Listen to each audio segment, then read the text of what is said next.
अस्सलामुअलैकुम वरहमतुल्लाहि वबरकातुहू। तो कैसे हैं आप सब लोग? उम्मीद ठीक ठाक होंगे, खैरियत से होंगे, मज़े में होंगे। तो आज की वीडियो में आप सबको खुशामदीद कहते हैं और आप देख रहे हैं YouTube channel Islamic prescription extra. मेरा नाम है सैयद मोहम्मद अली हमज़ा और आज की वीडियो का जो टॉपिक है हमारा वो ये है कि ख्वाजा गरीब नवाज़ रहमतुल्लाह अलैह की करामत के बारे में मिसबाही साहब जो हैं, उलमा कराम बरेलवी के उलमा जो हैं वो बयान कर रहे हैं उनकी करामत। तो उनकी एक नई कहानी है, ये भी इसको भी एक्सपोज़ करेंगे इंजीनियर साहब। तो चलिए वीडियो को स्टार्ट करते हैं और इंजीनियर साहब की वीडियो सुनते हैं। इसके अंदर ही मिसबाही साहब का जो है छोटा सा क्लिप है और वो स्टोरी इसके अंदर छुपी हुई है, तो आप सुनते हैं। वो कहते हैं कि दरख्त जो है यानी कि वो सूखी शाख के साथ टेक लगा के बैठे हुए होते हैं ख्वाजा गरीब नवाज़ रहमतुल्लाह अलैह, और जब वो एक मुरीद आता है उनके पास और वो जो है मुरीद बनने के लिए आता है और जो है वो उसके दिल में होता है ये सूखी शाख के साथ जो है ये शख्स बैठे हुए हैं, तो किस तरह का मतलब इनका ये रवैया है। तो वो पीछे शाख की तरफ देखते हैं तो वो शाख हरी भरी हो जाती है और इस तरह की स्टोरी है। चलिए स्टार्ट करते हैं वीडियो को।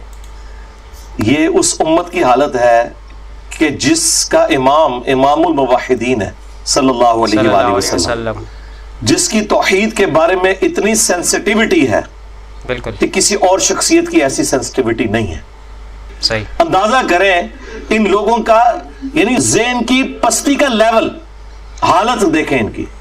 ये बाबा साहब बाबा फरीद रहमतुल्लाहि तआला अलैह आप फरमाते जब आप बैत होने के लिए ना ख्वाजा मोइनुद्दीन चिश्ती अजमेरी रहमतुल्लाहि तआला अलैह की बारगाह में गए थे। वो बात की बात है कि हजरत ने कुतुब साहब के पास भेजा। लिखा है कि अब बाबा साहब खुद फरमाते हैं कि जब मैं मुरीद होने के लिए गया ना, हजरत ख्वाजा गरीब नवाज रहमतुल्लाहि तआला अलैह लकड़ी के खुश्क तने के साथ ना टेक लगा के बैठे।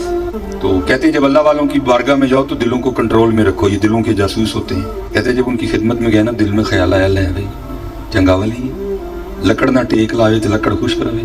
कहते हैं हजरत ने मेरा वसवसा पकड़ लिया और आपने ना दरख्त पे नजर फरमाई तो दरख्त सरसब्ज व शादाब हो गया, टानियां निकल आई, फल पड़ गया। कहते हैं फिर नजर डाली, खुश्क हो गया। आपने 2-3 बार इस तरह किया। तो कहते हैं करने के बाद फिर मुझे मुखातिब करके कहते हैं फरीद और फकीरी करना है क्या लड़ा लड़ाई लेना है? फकीरी करना है या लड़ा लड़ाई लेना है? फकीरी करना है या लड़ा लड़ाई लेना है? कहते हैं मैंने अर्ज़ की हुजूर क्या हुआ? फरमाया जो दी मर्जी है खुश रवे ते तू जरूर है हरा करना है। एक फकीरी है को बच्चों का खेल तो नहीं है ना। ओखी घाट फकीरी वाली चढ़ सूली ते बहना पाई जो थी अपनी मर्जी नहीं, मर्जी शहनशाह दी चलती है। फकीरी नाम है अपनी मर्जी के खत्म कर देने का। फ़कीरी लेने आया या अल्लाह से लड़ाई करने आया, इस तरह के मामला ये आपके सामने पेश कर रहे हैं और कह रहे हैं कि एक नज़र मारी तो दरख्त जो है सब्ज़ हो गया और फ्रूट लग गया, उसके अंदर फल निकल गए भाई इतनी जल्दी, और फिर एक और नज़र मारी तो फिर वापस खुशक हो गया वो। ये करामत आपके सामने बयान की। इंजीनियर साहब क्या कहते हैं इस हवाले से, सुनते हैं। अच्छा, अब ये जब हम बातें करेंगे ना तो वो कहेंगे नहीं नहीं नहीं ये तो जाली पीर है। असली केड़े ने? असली भी चंदे खा रहे हैं, इस्तेसाल कर रहे हैं गरीबों का, कोई मेहनत मजदूरी नहीं करते, लोगों के चंदों के ऊपर पलते हैं। कौन से असली हैं? अल्लाह से डर जाए। ये एक पूरा कारोबार है जो चल रहा है। सूरह अत-तौबा की आयत नंबर 31, इत्तखदू अहबारहुम व रुहबानहुम अरबाबम मिन दूनिल्लाह। यहूद व नसारा ने अपने उलमा को और जोगियों को, राहबों को, सूफियों को अपना रब मान लिया था अल्लाह के मुकाबले पर।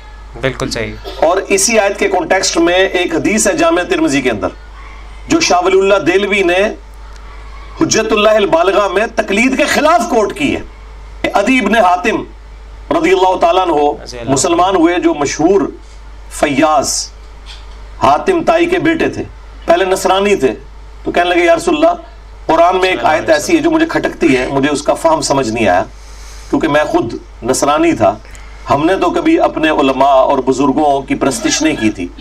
तो आप सल्लल्लाहु अलैहि वसल्लम ने फरमाया कि क्या तुम अपने उलमा और जोगियों, सूफियों, राहबों के कहने के ऊपर अल्लाह की हलाल करदा चीज को हराम और हराम करदा को हलाल नहीं ठहरा लेते थे उनके फतवों के ऊपर? तो उन्होंने कहा ऐसे ही था या रसूलल्लाह। तो फरमाया यही तो उनको रब बनाना है। अब इससे क्या मसला क्लियर हुआ कि कुरान और सुन्नत के दलाइल के मुकाबले पर आपने बुजुर्गों की बात नहीं माननी, वरना आप उन्हें खुदा माने हुए, क्योंकि शरीयत का कस्टोडियन तो खुदा है या उसके बिहाफ पे उसका प्रॉफिट है सल्लल्लाहु अलैहि वसल्लम। और दूसरा ये भी पता चला जी, जो आपको कहानियां कराते हैं ना, उलमा से पूछ पूछ के चलें। अल्लाह ताला के महबूब अलैहिस्सलाम क्या फरमा रहे हैं कि उलमा जो फरमा रहे हैं ना वो कुरान और सुन्नत से पूछ पूछ के चलना है। क्या मौलवी सही में कहता कि नहीं? बिल्कुल सही। आगे से तो अदीब ने हातिम को चाहिए था ना कि या रसूलल्लाह मैं कोई आलिम दीन तो नहीं था उस वक्त, मैं कैसे देखता, ये तो उलमा का काम है। इसका मतलब मौलवी जो बताए रेफरेंस चेक करना है, यही तो हम कह रहे हैं। हाँ, कि मरने से पहले ए मुसलमान कर ले इस पे गौर, किताबों का खुदा और है बाबों का खुदा और, ये अल्लाह के नबी खुद फरमा रहे हैं। और यही लोग करते आ रहे हैं और जो है बिना आंखें बंद करके चल रहे होते हैं उलमा कराम के पीछे, ना खुद रिसर्च करते हैं ना चेकआउट करते हैं किसी चीज़ को, और ऐसी ही अंधी तकलीद पे लगे पड़े हैं। कोई भी मतलब अंधी तकलीद कर रहे हैं ना उलमा की, वो जो कह दी वही हक बात है। अब मैं कुछ लोग कहते हैं हम इस मौलवी को मानते हैं, हम इस मौलवी को मानते हैं, इस मौलवी को मानते हैं। आप मौलवी को सुने लेकिन कुरान और हदीस की रोशनी में चेकआउट ज़रूर करें कि वो जो बात कह रहा है वो हक बात कह रहा है या कहानियाँ सुना रहा है, आपको स्टोरी सुना रहा है। कि अदीब ने हातिम तुझे कर लेना चाहिए था गौर कि किताबों में क्या नाजिल हुआ है, और बाबे तेरे कुछ और कह रहे हैं। ईतूनी भी किताब मिन क़ब्लि हाज़ा औ असारतिन मिन इल्म इन कुंतुम सादिकीन। नबी से फरमाओ अगर कुरान को नहीं मानते, लो जो तुम्हारे पास कोई किताबें मौजूद है ना उनमें से मुझे बता दो कोई इस किस्म के शिरकी अकायद उसमें लिखे हो या अंबिया के आसार, कोई अहादीस चलती हो, सुन्नत का इल्म हो, अगर तुम सच्चे हो। ईतूनी भी किताब मिन क़ब्लि हाज़ा, किताब का जिक्र भी आ गया, औ असारतिन मिन इल्म, और इल्म के आसार, किताब भी और इल्म भी। इसी को मैंने इल्मी किताबी कर दिया कि ना मैं भाभी ना मैं भाभी, मैं हूं मुस्लिम इल्मी किताबी। कहने कितना लिखा है जी? सूरह अहकाफ में लिखा हुआ है। ये कहां लिखा हुआ है कि जी मरने से पहले है मुसलमान कर ले इस पे गौर, किताबों का खुदा और है बाबों का खुदा और। जी जामिया तिर्मिज़ी में हदीस मौजूद है, और दाढ़ तले। हाँ, वैसे तो आप कहते हैं जी देखें जी डॉक्टर इकबाल ने तो हदीस का तर्जुमा कर दिया शेर के अंदर। वो जमाने में मुअज़्ज़ज़ थे मुसलमान होकर और तुम खार हुए तारिक कुरान होकर। ये तर्जुमा है मुस्लिम शरीफ की उस हदीस का जो मिशकात में भी है कि अल्लाह ताला इस किताब की वजह से कौमों को उरूज देगा और इसकी वजह से ज़वाल पजीर करेगा। मुस्तकबिल की खबर थी, लेकिन डॉक्टर इकबाल के ज़माने में ये सब कुछ हो चुका था, उन्होंने उसे माजी बना दिया। वो ज़माने में मुअज़्ज़ज़ थे मुसलमान होकर, तुम खार हुए तारिक कुरान होकर। तो सरकार डॉक्टर इकबाल जी हदीस का तर्जुमा करता है तो इंजीनियर साहब नहीं कर सकते? मेरे देख लें, ये सारे जितने अशार और स्लोगन है ये हदीस के तर्जुमे है। ये अदीब ने हातिम की जो हदीस इत्तखज़ू अहबारहुम व रुहबानहुम अरबाबम मिन दूनिल्लाह, ये उसका तर्जुमा है कि मरने से पहले ऐ मुसलमान कर ले इस पे गौर, किताबों का खुदा और है बाबों का खुदा और। अगरचे बाबे उसी खुदा को मानते हैं लेकिन उन क्वालिटीज के साथ नहीं मानते जो किताबों के अंदर आई हैं। और ना मैं वाबी ना मैं बाबी, मैं हूं मुस्लिम इल्मी किताबी। कहते हैं इल्मी किताबी, वही वो उसकी सिफ्त है हम मुस्लिम है। इल्मी किताबी इसलिए कहते हैं कि कुरान में है ईतूनी बि किताबिम मिन क़ब्लि हाज़ा औ असारतिन मिन इल्म, और अल मुस्तदरिल हाकिम में हदीस है। अपने बाद दो चीजें छोड़ के जा रहा हूं, कुरान और तुम्हारे नबी की सुन्नत। तो किताबों के हवाले हुजूर करके गए सल्लल्लाहु अलैहि वसल्लम। और गदीर ख़ुम पे सही मुस्लिम में 4 अहादीस हैं। कुरान को पकड़ लेना, इसमें हदायत है, नूर है, ये अल्लाह की रस्सी है, जो इसे पकड़ेगा हदायत पे होगा, जो छोड़ देगा गुमराह हो जाएगा। और दूसरी भारी चीज मेरे अहलुल बैत है, उनके मामले में मैं तुम्हें अल्लाह का खौफ दिलाता हूँ। ये जुमला 3 दफा आपने रिपीट किया। अल्लाह के फजल से इस प्लेटफॉर्म से तौहीद भी कुरान की बयान हो रही है और अहलुल बैत का भी दिफा हो रहा है। बाकी सब ने टुकड़ों में दीन लिया हुआ है।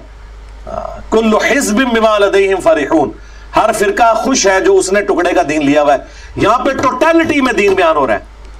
अहले हदीस ने तौहीद बयान की कुरान वाली, अहले बैत में आगे उनकी मौत हो गई। अहले तशय्युअ ने अहले बैत का दिफा किया, अगरचे उसमें गुलूब भी किया लेकिन दिफा तो किया, लेकिन तौहीद के मामले में आगे मौत हो गई। अहलुल बैत के साथ वो अकीदे मंसूब कर दिए जो अल्लाह का हक था। ये वो प्लेटफॉर्म है जहां पे कभी रेड लाइन क्रॉस नहीं होती। तौहीद गज वज के बयान होगी और अहलुल बैत का भी दिफा होगा, लेकिन कोई रेड लाइन क्रॉस नहीं होगी अल्लाह के फज़ल से। बिल्कुल अल्हम्दुलिल्लाह, बिल्कुल सही। सो दोस्तों, आपने मौक़िफ़ सुन लिया, सारी आपको स्टोरी भी सुना दी, इंजीनियर साहब का मौक़िफ़ भी सुना दिया, सो सारे दलाइल सुना दिए। जो कि अक्सर लोग जो है ऐसा करते हैं कि नबी करीम सल्लल्लाहु अलैहि वसल्लम के तरीके पे चलने के बजाय उलमा कराम की सुन रहे होते हैं। उलमा कराम की जो है ना कोई दलाइल देखते हैं, ना कोई हदीस नंबर चेकआउट करते हैं और सुन रहे हैं, स्टोरियाँ सुने जा रहे हैं और जो है तौहीद से हटते जा रहे हैं। तो आई होप आज की वीडियो आप सबको पसंद आई होगी, तो लाइक कमेंट शेयर ज़रूर कीजिएगा, चैनल को सब्सक्राइब कर दीजिएगा। इंशाल्लाह नई ऐसी वीडियोस आएंगे आपके सामने रखने की कोशिश करेंगे। और इस चैनल को सब्सक्राइब करें, ज़्यादा से ज़्यादा लोगों तक इस वीडियो को शेयर करें ताकि हक बात लोगों तक पहुँचे, आप भी सदके जारी में शामिल हो जाएँ। इंशाल्लाह नई वीडियो में मुलाकात होगी। यहाँ पर दीजिए इजाज़त, दुआ में रखिएगा, अपना ख्याल रखिएगा। अल्लाह हाफ़िज़, फ़ी अमानिल्लाह।